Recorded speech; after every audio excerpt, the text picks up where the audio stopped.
Hey folks, welcome to Seawaywhiskywire. Well folks, it is an Islay Shootout tonight. I have got 3 big peated expressions from 3 of Islay's biggest distilleries. So go watch the intro, come on back, and we'll shoot out these Islay whiskeys together. Stick around, guys.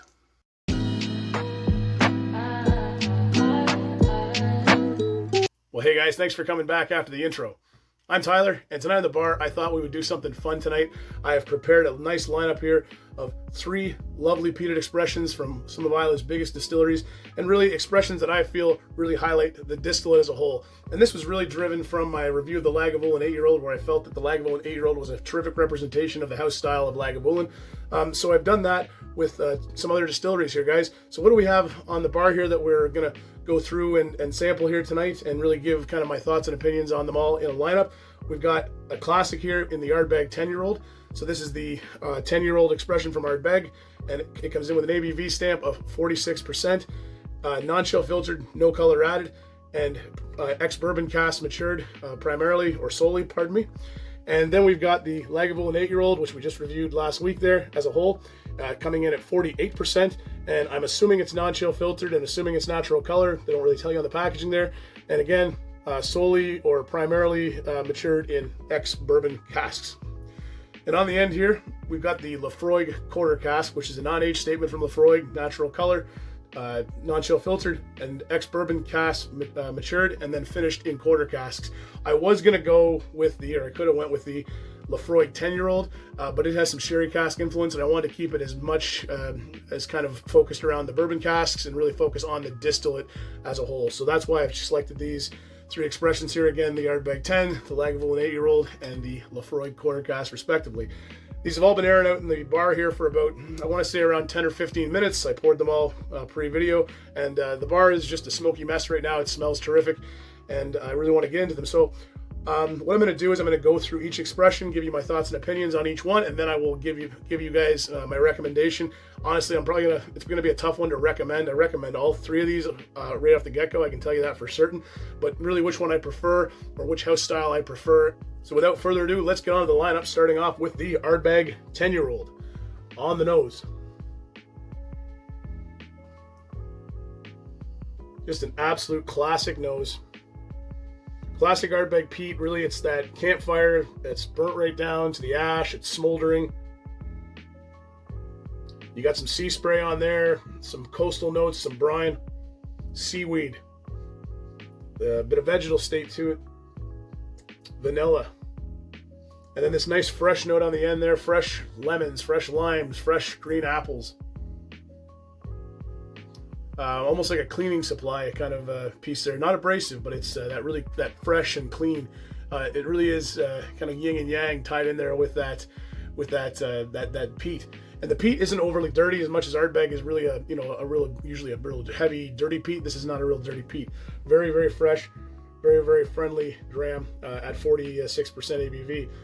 All right, let's go onto the palate and see what we can get out of the Ardbeg 10-year-old. Slanja, looking forward to this one, guys. Love my peat.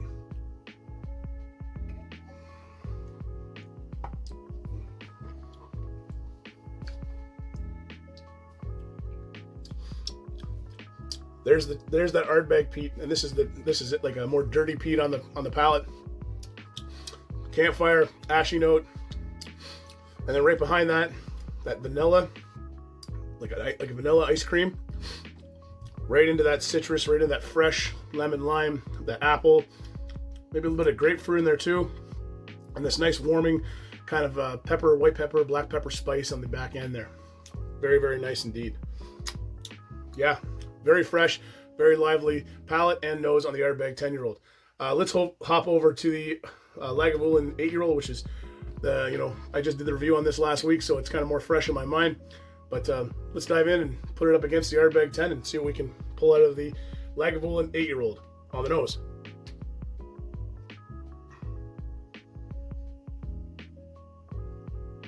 Classic Lagavulin nose. That peat is there.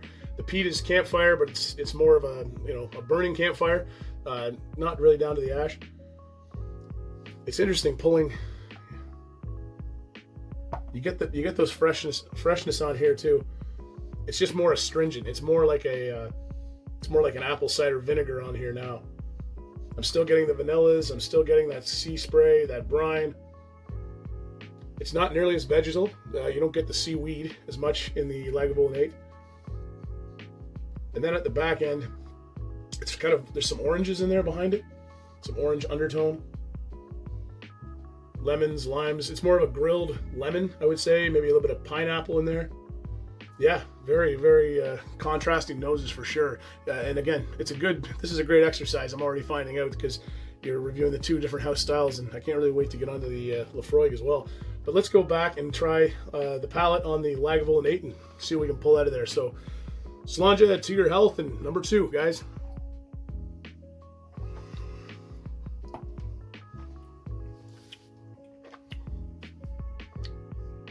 I didn't mention it with the Ardbeg 10. Both very mouth coating, very oily. Same with the Lagavulin 8.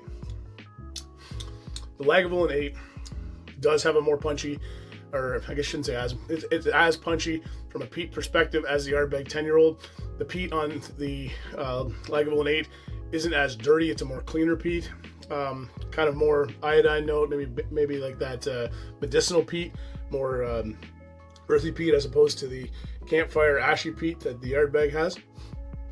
I'm still getting kind of those fresh notes, lots and lots of lime and lemon, and it's that kind of grilled, that barbecue kind of aspect to it there. I'm getting some apples, some vanilla, a little bit of oak, and a little bit of a black pepper spice at the back of this one as well. I think the Ardbeg 10 has more of that peppery spice on it, but the peat is very prevalent and it goes through. I find the Lagavulin 8 longer than the Ardbeg 10 right now. From an overall finish, from an overall development standpoint, the Lagavulin 8 is outlasting the Ardbeg 10, which is very interesting. All right, let's get on to the Laphroaig Quarter Cask and see what we can pull out. I will say the Laphroaig Quarter Cask, the finishing in those quarter casks really does give it a more darker profile against the other two. And really, that's just that using those quarter casks, the small oak, I think it's virgin oak actually, quarter casks, and they finish them in there. Let's get on to the nose of the Laphroaig Quarter Cask.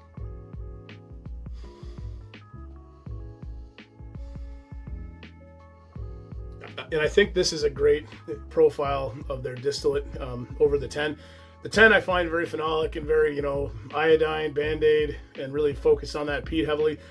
Trust me, it's there in this Laphroaig Quarter Cask. It is not nearly as, punch you in your face with the peat, but it is there, and it is that medicinal, vegetal kind of iodine note that Laphroaig is so famous for.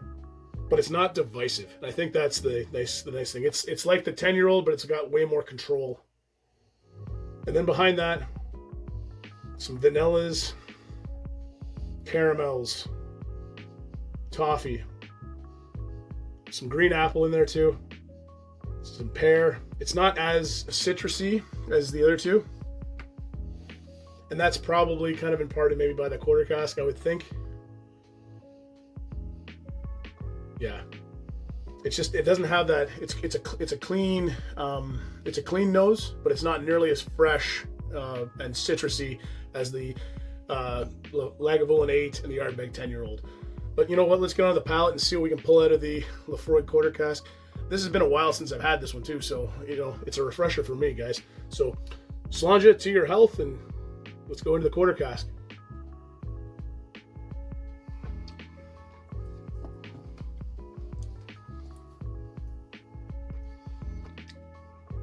Very oily, mouth coating.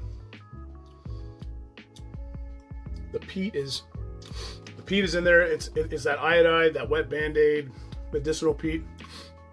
A little bit of earthy peat in there too. Some tar maybe as well.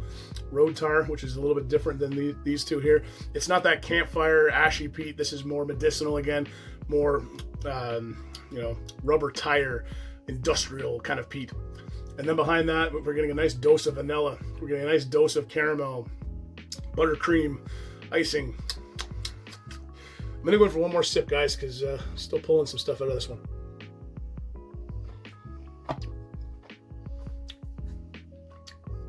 Baked apples in there too. pears, a little bit of banana maybe too on the back, and then a spice kick at the end. The spice is really clove, cinnamon, a little bit of bitter oak in there too. Yeah, I think it's a great representation. I like this one here more so than I like the 10-year-old, and I like my sherry, but I think this really, again, it focuses more heavily on the Laphroaig distillate and gives you a more well-rounded profile of what to expect from Laphroaig. Yeah, I'm going to go back to the Ardbeg 10 for one more visit here. I'll do that for each one.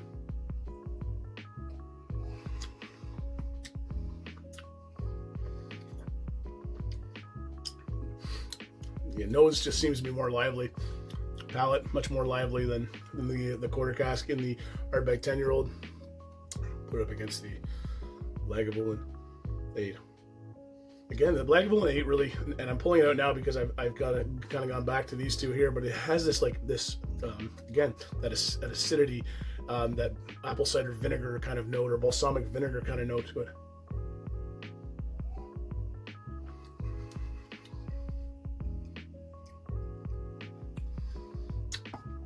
Almost has a bit of sourness on the nose.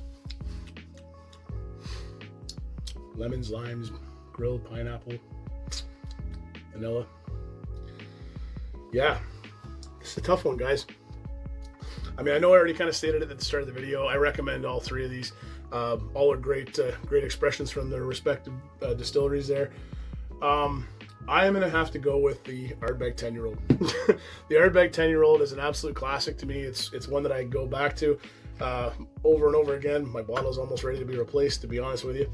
And it is a real treat. You know, heavy peat, heavy campfire peat, which I prefer. And then you've got those nice fresh notes that stick behind it. And I think with that, you've got a real solid piece. I'm a big Ardbeg guy anyways, and this is a great gateway into the Ardbeg house style. You know, you have the Wee Beastie too, which is a little more aggressive. Again, and got some sherry influence there, which is why I didn't want to shoot it out in this video and wanted to focus more on the bourbon cask maturation. But this is one that I think is really here to please. And again, I'm an Ardbeg fan, and I like that kind of peat. If you like your peat more earthy and more kind of on the you know, bigger campfire, bigger bonfire piece, you don't like that necessarily that ashy, you know, seaweedy kind of note, I think the Lagavulin 8-year-old at that 48% is an excellent one as well. And if you like your stuff, your peat funky, you like your peat, that medicinal peat, I think the Laphroaig Quarter Cask is definitely one to go and look at. But, you know, for me, I am going to have to keep with my guns here and stick with them. And I'm going to tell you that my choice in this shootout is the Ardbeg 10-year-old. And I'm going to go in for one more sip, guys, because I have to now. This is a real fun exercise, guys. If you haven't done something like this, I really encourage it. This is really, really fun. I came up with the idea last week, got the video kind of ready here. I didn't really script a whole lot or anything like that. I just kind of made some notes on the expressions here and just kind of let my palate and my nose be my guide through this. And, you know, it's a lot of fun. It's a good exercise. And really, again, you'll pull more out of it, or you'll pull some interesting notes out of it when you're putting them up against each other. And by the end of it, you know, the peat is kind of more dissipated. But I can tell you right now, the finish on this being medium, I really do enjoy that as well. And it just has those lovely notes again, the fresh citrus and that nice campfire ashy peat that I'm so fond of from Ardbeg.